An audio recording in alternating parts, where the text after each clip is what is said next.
আমি মিনতি করছি, আমার স্বরূপে ফিরে যাওয়ার অনুমতি দিন। কৃপা করে স্বর্গদ্বার উন্মোচন করুন।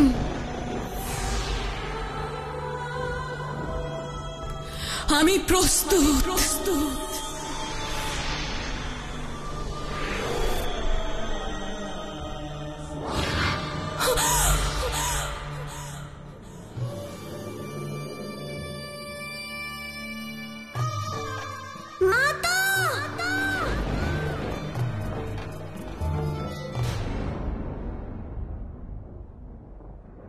অঞ্জলি,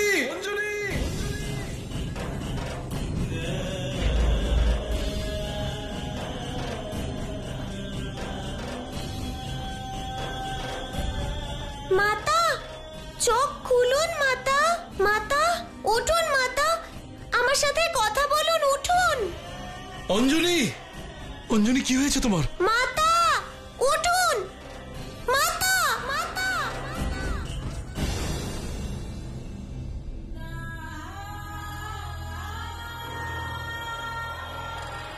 অঞ্জলি ওঠো।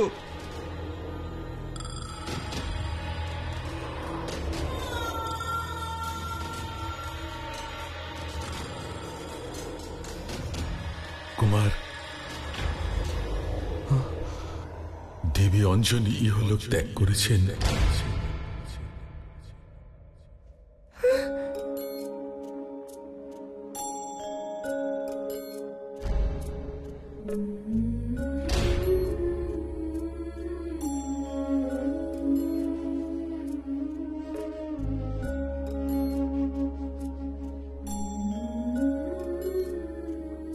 না, আপনি মিথ্যে বলছেন। মাতা এক্ষুনি উঠবেন। উনি শুধু আমার সাথে মজা করছেন, ওনাকে খুব বিরক্ত করি যে, তাই উনি এরকম করছেন। উঠুন মাতা, আপনি জিতেছেন, আমি হেরেছি। উঠুন মাতা, উঠুন না। উঠুন মাতা, আজ থেকে আমি আপনার সব কথা শুনে চলবো। মাতা,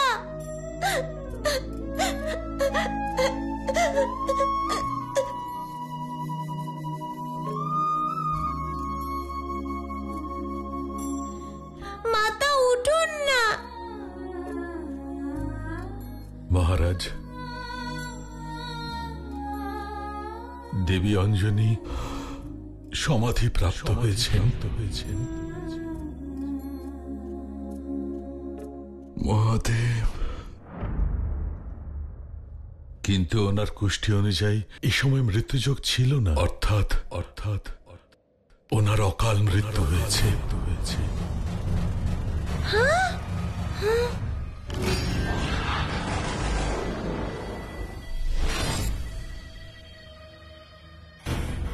দেবী অঞ্জনির এত কম আয়ু ব্রহ্মাদেব কি করে লিখতে পারেন? এ তো ঘোর অন্যায়। ব্রহ্মাদেব নয়, এ হলো শনিদেবের কীর্তি মণিবর। শেষ পর্যন্ত তুমি পরাস্ত হলেই মারুতি। তোমার এই দশা দেখে আমার করুণা হচ্ছে। কাকবাহন, দেখেছ, এই সমতা বিধানের কথাই তো আমি বলেছিলাম। আমি কিছু বুঝলাম না প্রভু। কর্ম না করেই মারুতি তার ফল পেয়েছিল, তাই না? দেবতা দ্বারা প্রাপ্ত দৈব শক্তি। সেই কর্মফলের সমতা বিধান করার দরুন মারুতিকে এই পীড়া ভোগ করতেই হবে। কিন্তু মারুতি, তুমি হার মেনো না। ওঠো, যুদ্ধ করো আমার সাথে, কারণ আমি কেবল তোমার পীড়াই নয়, বিনাশ দেখতে চাই। বিনাশ! দেবী অঞ্জনি দেহ সমাধি নিয়েছেন, কিন্তু ওনার কুষ্টি অনুযায়ী এই সময় মৃত্যুযোগ ছিল না, অর্থাৎ ওনার অকাল মৃত্যু হয়েছে।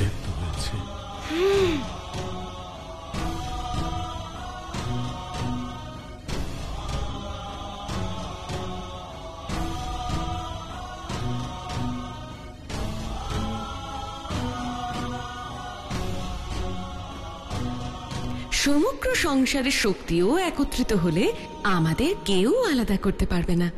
মাতা এমন করতে পারেন না। স্বেচ্ছায় মাতা কখনো আমায় ছেড়ে যাবেন না। আমি আমার মাতাকে যেভাবেই হোক ফিরিয়ে আনবো। তার জন্য দরকার হলে ব্রহ্মাদেবের সঙ্গেও লড়বো।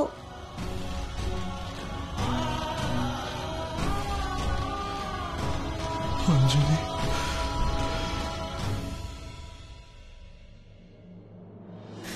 জয় শ্রীরাম।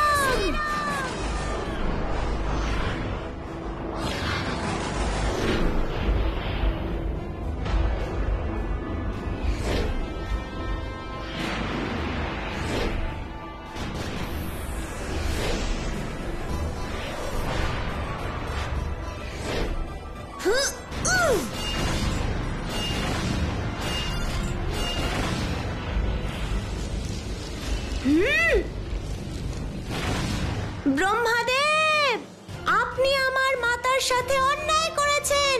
ওনার ভাগ্যে অকাল মৃত্যু যোগ ছিল না, তাহলে আমার মাতাকে কেন কেড়ে নিলেন? এবার আপনার সৃষ্টিকে ধ্বংস করে দেব।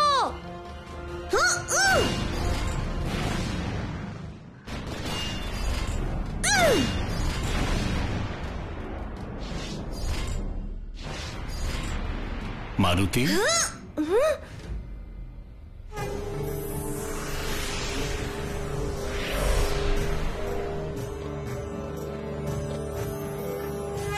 শান্ত হও পুত্র। কিভাবে শান্ত হব বলুন? আমার কাছ থেকে মাতাকে আপনি কেড়ে নিয়েছেন। জানতে চাই আপনার কাছে, কেন লিখেছেন ওনার ভাগ্যে এই অকাল মৃত্যু? কেন? তুমি তো বুদ্ধিমান পুত্র, তুমি তো জানোই পুত্র, জন্ম আর মৃত্যুর এই চক্র থেকে সংসারের কোনো প্রাণী বঞ্চিত নয়।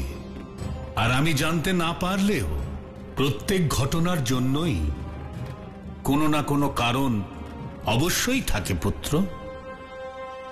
তোমার মাতার মৃত্যুও। আপনি সঠিক বলছেন না। আমি জানি ওনার কুষ্ঠিতে এখন মৃত্যুযোগ নেই।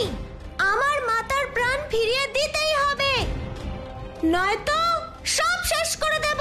দাঁড়াও মারুতি, এ তোমার সমস্যার সমাধান নয় পুত্র।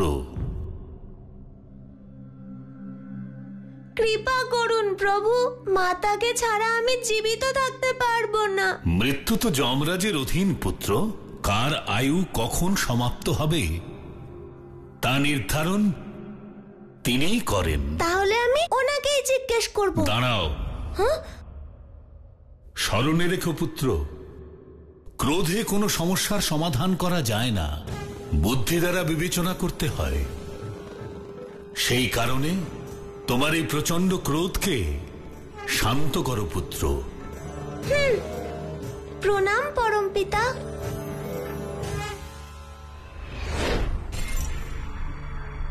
অসম্ভব, অসম্ভব। এই সময়ে মারুতির ক্রোধ আর তেজই তার শক্তির উৎস। আর এই কারণেই সংসারের কোন প্রকার ব্রহ্মজ্ঞান মারুতির ক্রোধের প্রকোপকে শান্ত করতে পারবে না। মনে হচ্ছে প্রভু মারুতি বিনাশের পথে অগ্রসর হচ্ছে। সঠিক বলেছ কাকবাহন, কিন্তু মারুতি তো জানে না যে সে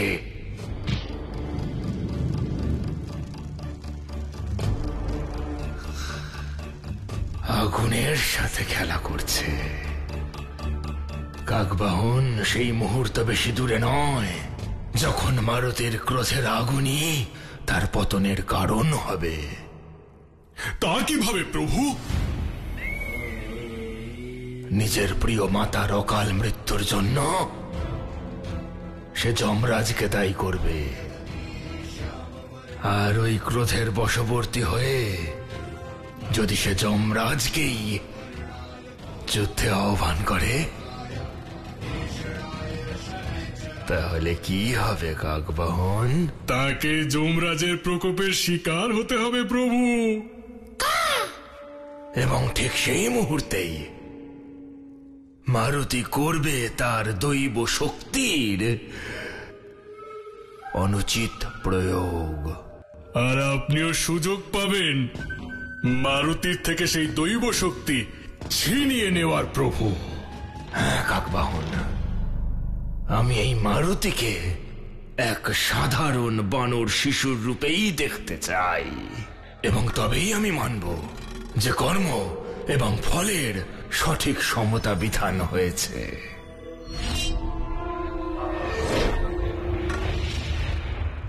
আপনারা সকলে শান্ত হয়ে এক সারিতে দাঁড়ান।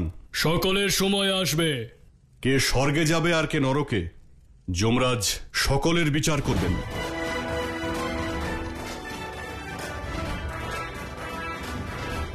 এই যে শিশু, তুমি কোথায় যাচ্ছ?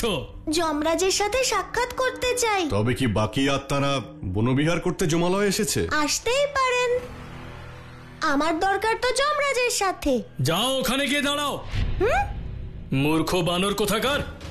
এনাদের শিক্ষা দিতেই হবে। স্মরণে রেখো পুত্র, ক্রোধে কোনো সমস্যার সমাধান করা যায় না, বুদ্ধি দ্বারা বিবেচনা করতে হয়। যমদূত মহাশয়, আমি এক বিশেষ কার্যে এসেছি। যমরাজের সাথে সাক্ষাৎ করতেই হবে। আপনারা শুধু আমার বার্তা ওনার কাছে পৌঁছে দিন। অঞ্জনী পুত্র মারুতি এসেছে ওনার সাথে সাক্ষাৎ করতে। তাই নাকি? যমরাজকে তুমি প্রশ্ন করবে? যাও, সরে যাও।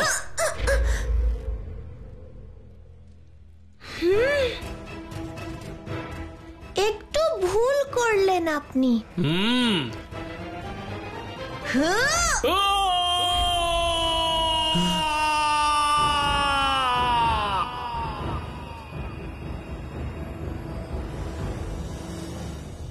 চিত্রগুপ্ত প্রভু, এনার পুণ্যের কথা তো শুনলাম, এবার এনার পাপের হিসাবও বলুন।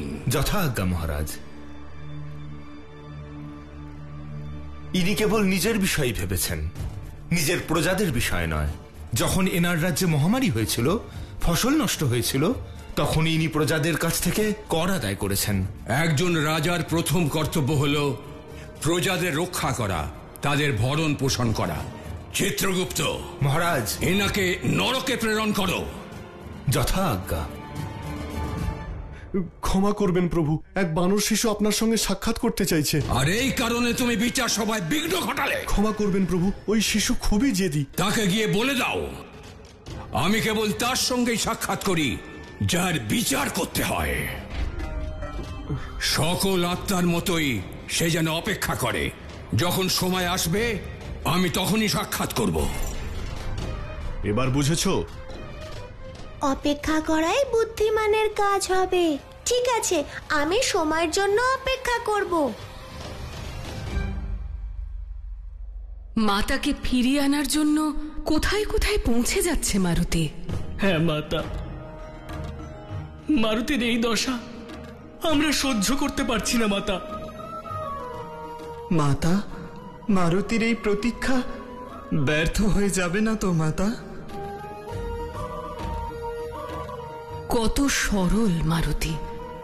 ও তো এও বুঝতে পারছে না যে যমরাজ ওর সঙ্গে ছলনা করেছেন। যমরাজ তো কেবল তার কার্য করছেন দেবী। তিনি তো এও জানেন না যে মারুতি কে এবং কেন সাক্ষাৎ করতে চাইছে। কিন্তু প্রভু, মারুতির সময় আসতে আসতে অনেক দেরি হয়ে যাবে যে।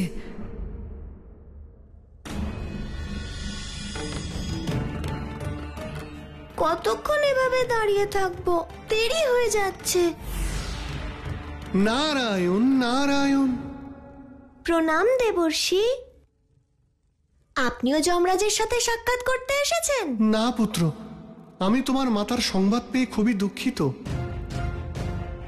তাই তোমাকে সান্ত্বনা দিতে এসেছি। তার প্রয়োজন নেই মুনিবর। আমার মাতার বিচারে যমরাজ ভুল করেছেন, তাই ওনাকে বলতে এসেছি। আপনার মতে আমার ভেতরে যেতে কত সময় লাগতে পারে? ও কাল স্তম্ভ পুত্র। যতক্ষণ সূর্যের রশ্মি ওর উপরে পড়ে যমরাজ ততক্ষণই বিচার সভায় বসেন। যখনই এই স্তম্ভ অন্ধকার হয়ে যাবে যমরাজ আজকের মতো বিচার স্থগিত রাখবেন।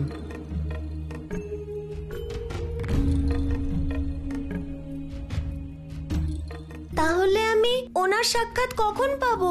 আবার এক পক্ষ কাল বাদে, কারণ সূর্যদেবের পরিক্রমা করে আসতে সেই সময় লাগে এবং তখন এই স্তম্ভ আবার সেই রশ্মি দ্বারা আলোকিত হয়ে ওঠে।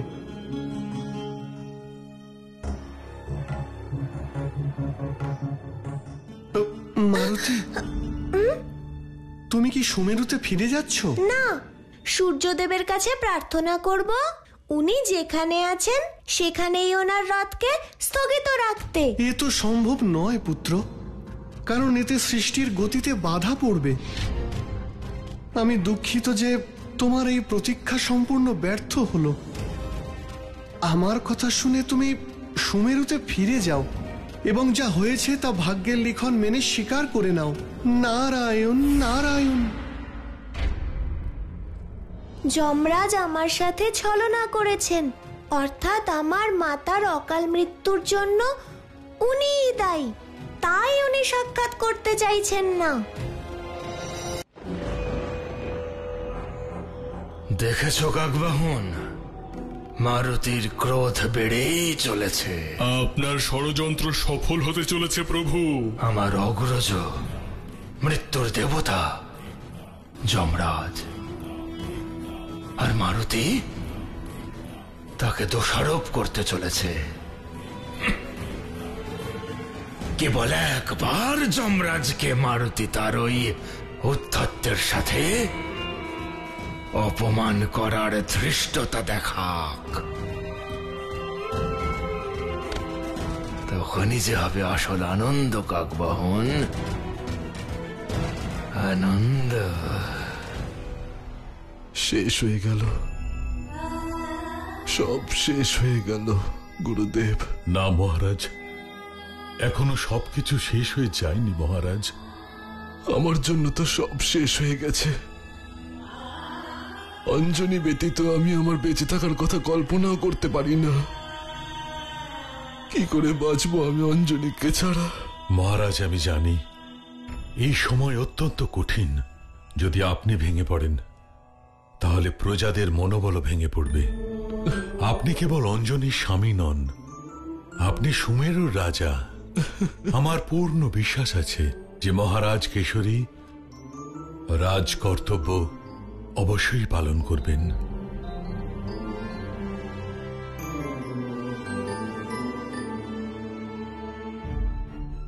তাহলে আপনিই বলুন গুরুদেব, এই মুহূর্তে আমার কি কর্তব্য? মহারাজ, দেবী অঞ্জনীর শেষ কৃত্য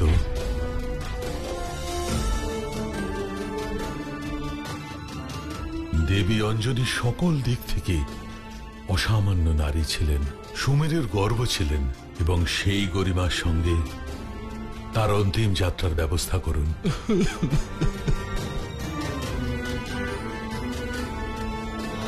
চিত্রগুপ্ত।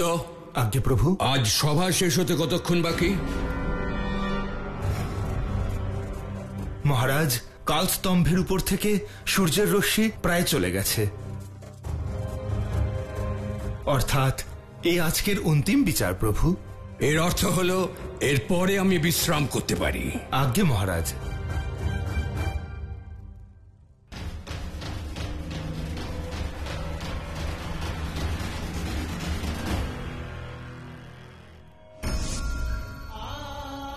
মাতা!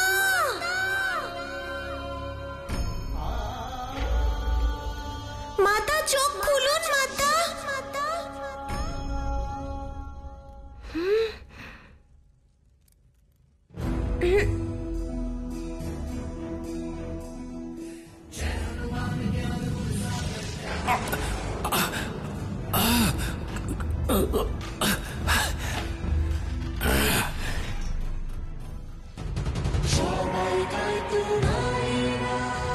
এ কেমন কম্পন চিত্রগুপ্ত?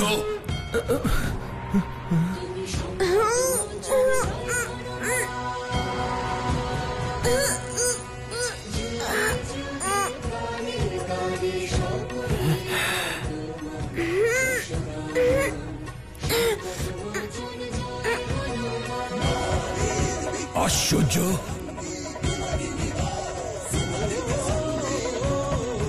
এ কোন মূর্খ বানর শিশু? এই শিশুর তো এখনো মৃত্যু হয়নি মহারাজ। হ্যাঁ,